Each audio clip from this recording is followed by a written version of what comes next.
So, as you've all known, if you've seen from my 16 Candles review, I mentioned at the end of it that I was going to be reviewing all of the Spider-Man movies leading up to the newest one, No Way Home.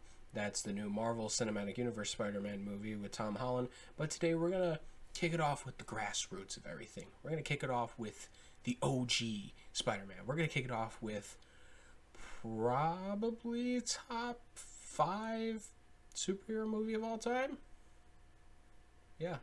Spider-Man, released in 2002, is directed by Sam Raimi and stars Tobey Maguire as the beloved wet-head Peter Parker. This tells the story of Peter throughout his high school life, wanting the love of his life, that was played by Kirsten Dunst as MJ, or Mary Jane Watson. And one day on a school trip, he gets bitten by a radioactive spider, and then he has to learn how to cope with that and be superpowers. And there's a villain on the loose by the name of Green Goblin.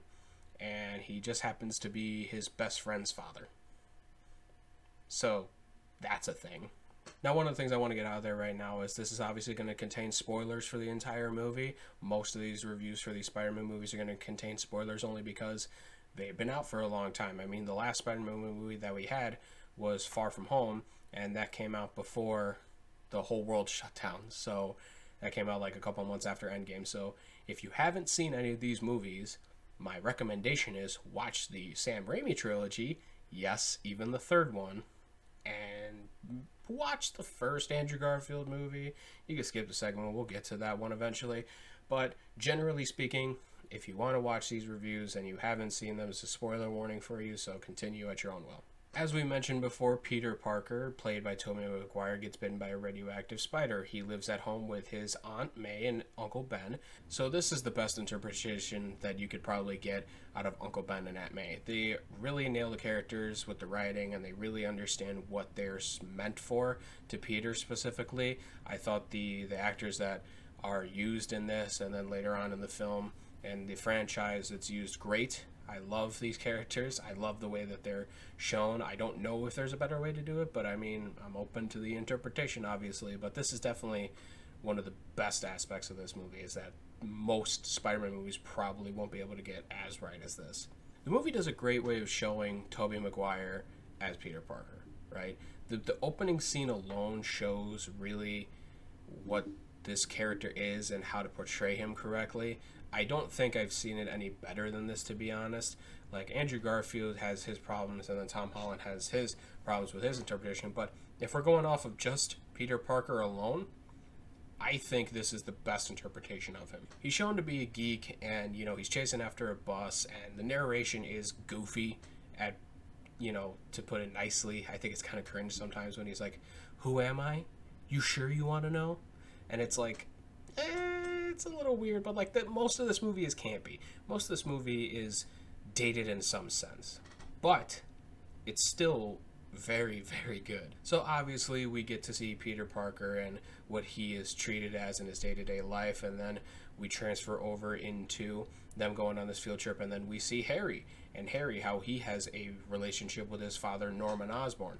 Now, noticing this again after watching the movie, and I really tried to go into this movie objectively and thinking to myself, like, all right, let me try to go into this movie as a guy who's going to see this movie for the first time in 2002. We never seen a Spider-Man movie before, never even dreamed of this happening, and now we're going to go see this movie. Looking back on it and listening to the characters and watching how their mannerisms are with each other, they really set the building blocks for the franchise, and just in this movie in general, like, it's so good. Like, you just, in this little dialogue that Harry has with his father, and leading up to Harry then forgetting his bag, so Norman has to meet Peter by giving him his book bag, it really shows the dynamic between these characters, and it really shows how Harry thinks of his father, and how it's not a comfortable relationship, but then Peter's there, and Norman obviously prefers him because he has an interest in what he does, and it's just set up awesomely. And obviously we run through the field trip with Harry and, Peter learning about the spiders, and then obviously up until getting him bit by the spider, returning home, and, he's having a bit of a, meltdown while he's sleeping because he's like bitten by this spider that's doing stuff to him.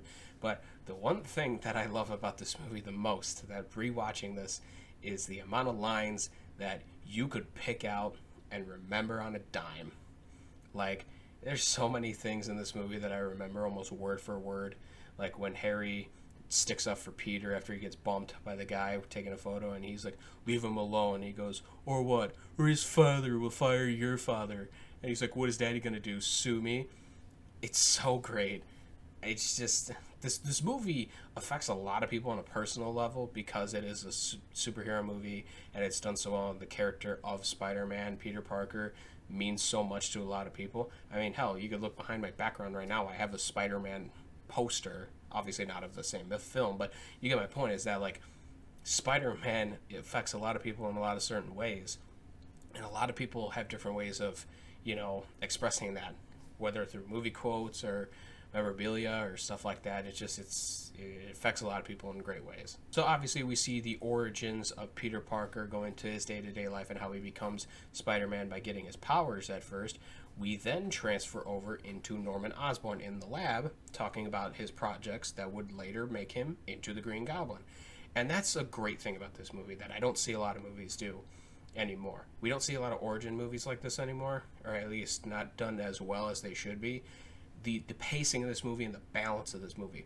We first see what Peter's doing, we then see what Norman's doing, and then we see them link up together, and they kind of have a confrontation or a dialogue of some sort, and it's balanced really, really well. So Norman's really worried about his projects and the government funding because the doctor had told the contractors that the serum and the project that they're working on has to go back to formula. And now that he's heard that, Norman has to now take the next step and be like, I have to do this now because I have to get this funding and I have to make sure it works and make sure Oscorp stays afloat. And then later on you get, you know, Norman being in the chamber with the serum in a gas formation going in the chamber and then killing him, so to speak, for the time being.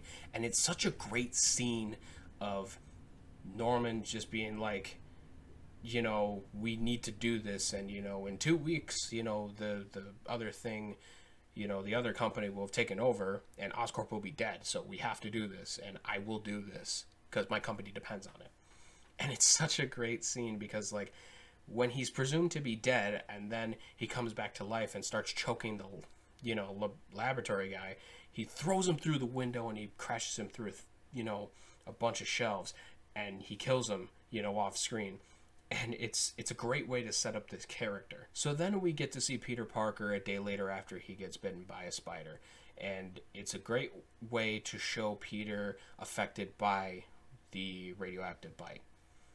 He's, you know, bigger, he's stronger, he doesn't have to wear glasses anymore, his eyesight's improved. When he's at school, he's got the fast reflexes, and his webs shoot out, and you see his spider sense happen when he gets in a fight with Flash Thompson, albeit it's kind of funny looking back on it. But I mean, you know, this movie does a great job of showing you what it's supposed to and progressing the story how it's supposed to.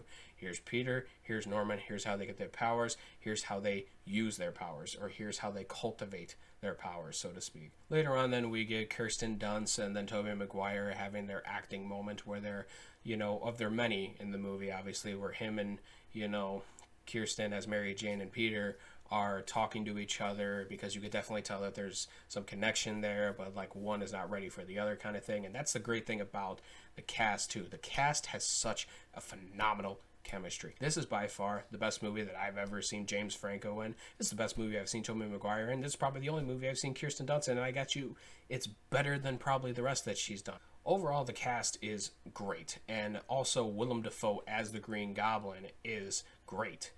There's not many characters in this trilogy of movies that I would replace at all. There are a few, but like of the core people that we see here, they're definitely irreplaceable, and they definitely play to their strengths, and it's definitely shown that they care about the project. You know, then later on we get to see, you know, Peter Parker as his self in Spider-Man form now, you know, dressed up to get some money to buy a car, and he obviously has a match with Bonesaw, or the Macho Man Randy Savage, if you didn't know, and it's just a lot of fun, and my little wrestling heart is filled with joy when I see him jumping off the top rope and hitting an elbow on people. It's awesome. Another great thing about this movie is the themes that it presents and how it carries its themes throughout the movie. The big one that we see right before Peter goes in to have this fight with the wrestler, and then as soon as he gets his money, is he has, the famous line, with great power comes great responsibility. You have something about you that is for the greater good, and you need to be able to use this responsibly, and you need to be able to do the right thing for people. Whereas, this other guy, the promoter, that gives him only $100 when he was promised 3,000 on a technicality, and he's like, I missed the part, but that's my problem. It's shown beautifully in a sense, and then he lets the robber go away, but then karma hits Peter, and he's punished for the thing that he could have done, without being selfish. So he does something that ruins somebody else's life, but then in return, his uncle dies. So it's a great way to show Peter being told that, like, you have a greater responsibility than to just say, whatever, man, I didn't get my money, and he's stealing your money, and whatever. This movie does an awesome job. This movie does a great job with just presenting what it wants to and executing what it needs to. And then obviously you got the car chase scene, and there are some good practical effects with it, and then there's obviously some dated CGI in this movie. That's the one thing I can really only nitpick the most about it, is some of the CG, obviously, when Peter's jumping over buildings or he's swinging around in the city. It doesn't look as bad at night sometimes, but you could definitely tell, especially in the earlier in the movie when he's, jumping across buildings and learning how his powers actually work. It definitely does show. Nevertheless, they do best what they could. It's 2002, so I'm not going to harp in on that too much. With time comes better technology, so it's not going to get a necessarily bad score based off of your computers weren't as advanced as mine is right now. And then all between all this, you get all the filler with the characters being built, with Peter graduating and then seeing his life after he graduates high school, long living with Harry and then Mary Jane. There is great dialogue there, and it also shows that with the pacing of this movie, as I said before, it's great because it's like when you have a lot of events that happen in a movie that is like, oh my god, all this stuff happens, and now you need to slow it down and you need to build the characters to meet up again at some point, and now you have more stuff under your belt to deal with. So we have all this happening with them, and then they build up the characters with their lives, and then you get the amazing Times Square scene. This is the first time that Spider-Man and Green Goblin actually meet up and face in battle, and just seeing the movie and hearing the glider go, and then you see the black cloud come across because the glider is there, and then you see the guys on the balcony going, that's our glider! It gives me chills thinking about it, the first confrontation between the guys, and it's done so well. And here's the other thing about this movie. This movie's not afraid to go dark.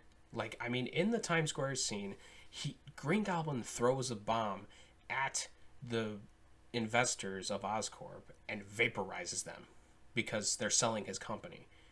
So I just love that this movie takes risks. This movie is not too mature, but it's also not too kiddie. It explores these ideas for these characters and this type of story for these characters. After these scenes happen and everything, you also get one of the greatest characters in a comic book movie ever, and that is J.K. Simmons as J. Jonah Jameson. He is hilarious.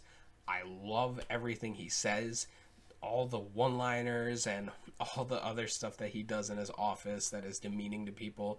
It is hilarious to watch. But he also plays an important role in the Spider-Man universe because he ends up turning New York on Spider-Man, and this movie does a great job with having New York as that third character. It's almost like Batman with Gotham City. You have obviously Batman and his character development and all that sort of stuff, which is complicated. Then you have the villains, which also is complicated as well. But then you also have the city of Gotham City. And that's what New York has to be for Spider-Man. He has Spider-Man with Peter Parker and their Spider-Man abilities and responsibilities and all that sort of stuff. Then you have the villains to worry about and how they affect him and how they're affected in general. And then you have how the city is affected by this and how they treat these people. It's a really well done movie in that sense of it establishes these building blocks of, the city can also be a part of this movie.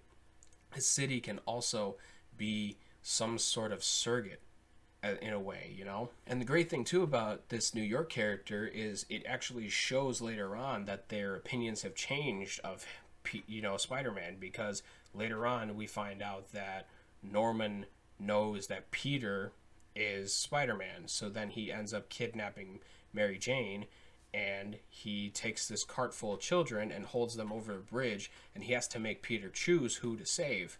And while doing so, the city then helps him, because the city now has a newfound respect for him. The city has, come together to be like, no, like, Green Goblin's the bad guy. Like, you're trying to do something, heroic here. You're trying to save people. We're going to help you. This all leads to the final battle, and this, while a lot of jump cutty, obviously, because it's not, as phonetic as most superhero movies are nowadays, but for the time, this is a great fight scene that they have. Peter gets his ass whipped the whole time. He's all bloodied up. A bomb explodes in his face, and he's like getting the shit kicked out of him. And then he rises up above everything because Green Goblin decides to say, Mary Jane's gonna die and I'm gonna enjoy it. And, he comes back and he, kicks Green Goblin up against a building and smashes him through a wall. And then you get the really good heart-to-heart scene that Norman has with Peter, being like, Peter, stop, it's me. And he's like, you try to kill Mary Jane and all of them, and, I can't let that happen. And then it obviously leads to Norman's death as he tries to trick him with the glider floating behind him and then going through some wood to try and kill Peter, but evidently kills himself. So, what a shame. And it also leaves it on a really great cliffhanger with Willem Dafoe as Green Goblin, because then he looks Peter dead in the eye and he's like, Peter, don't tell Harry. And this sets up everything for the movies going forward. Now Peter not only has to keep this a secret about him being Spider-Man, but now he has to keep the secret of, like, I killed your dad. Or better yet, that your dad was trying to kill me, and now it's become a whole thing now where I now have to explain myself, but it's hard to explain to him about this. Jumping back a little bit in the movie too, if you would never notice this, and I didn't for the longest time, the dinner scene and the Thanksgiving scene where Norman evidently finds out subtly that Peter is Spider-Man due to a cut on his arm, if you look closely, Peter is wearing the colors of the Green Goblin. Norman is wearing the colors of Spider-Man, and Harry is wearing the colors of the two, and it kind of shows how everyone's kind of tied in with each other. Like, obviously Peter's involved with Green Goblin, and then so Norman's involved with Spider-Man, but then also subtly Harry's involved with both of them because, albeit he doesn't know, but, they're at each other. So it's a great way to subtly show people something without overtly telling them, and I wish more directors did stuff like this, or at least it was pointed out some more in some stuff, because I've watched this movie so many times before, and I've noticed it very little here and there.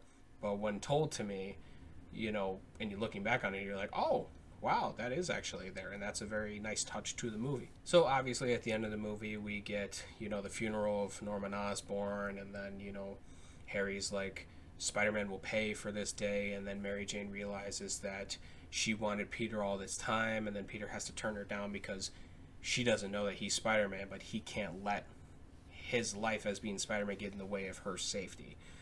And let me tell you, it's a great emotional scene and everything. Don't like the narration at the end, obviously, but it's there still.